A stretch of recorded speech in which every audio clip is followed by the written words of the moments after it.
Alright, today I'm going to show you how to put an upper ball joint on a 2000 Dodge Dakota. This is a four-wheel drive. I think it's going to be the same on a two-wheel drive. Not sure. So first thing we do is we take these bolts out, which is what I've done. I loosened them.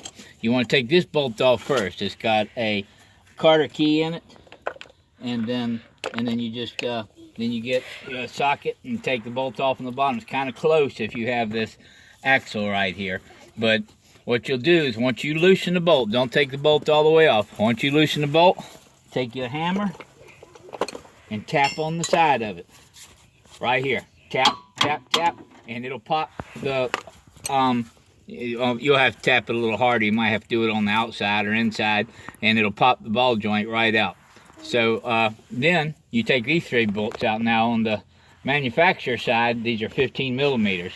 Get you a wrench or a ratchet underneath and a ratchet on top, and it's 15 millimeter both sides, the nut and the bolt.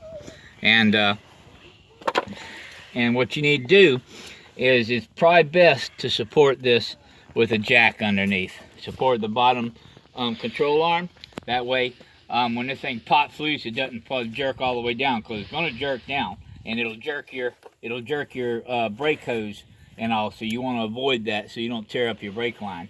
So put something underneath this to support it, and then when you pop it loose, it doesn't have to be all the way up, because you want it to pull a little bit so it'll pop loose. And when it pops loose, it won't go all the way down and tear up your brake line. Okay, once you get the ball joint off, you're going to want to get all the sand and all off. Just take your little wire brush of some sort, a stiff brush, and just get all that sand out of the way. That way your bolts seat good. And now that we've got all the sand off, we're going to put the new ball joint on. And the new ball joint may have different dimensions as far as the nuts and the bolts go. It's probably a different metric size, but you'll put it on exactly the same way you took it off. Now, but make sure before you start all this that you jack up the vehicle securely. I don't use just hydraulic jacks. You never use just one hydraulic jack. You can't trust it. Never get under the vehicle or get any of your part of your body under the vehicle without having.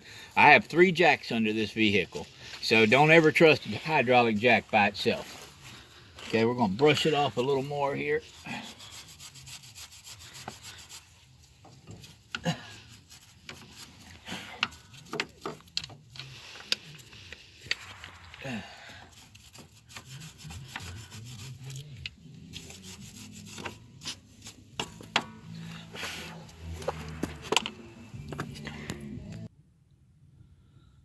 Okay, I've already put the ball joint on. I haven't tightened it up yet. Put the bolts in it and put the nuts underneath it. And the first thing you're going to want to do is you're going to put the ball joint in here first, and put the nut on the end of the ball joint to hold it in. And then once you get all the nuts and bolts in, go ahead and tighten it up. You may have to jack this up a little more if you want to make it easier to line it up to get it in. But that's pretty much it. Once you pop it off, it just goes right back on the same way you took it off. Just like I said, be careful with your jacks and the support of the vehicle, and make sure everything is secure. And the thing to remember is just be patient. It's tedious, but it's not hard if you have the right tools. And sometimes the new bolts are going to be a different millimeter when you go to put them in.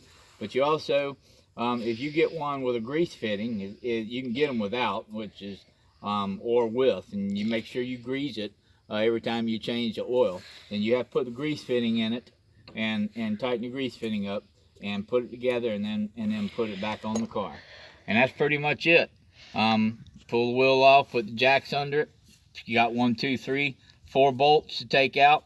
Tap it on the side, and it'll pop off, and then put it right back on the same way. And make sure you have a jack supporting this when you go to pop that off, so it doesn't pull on your brake line and tear anything up.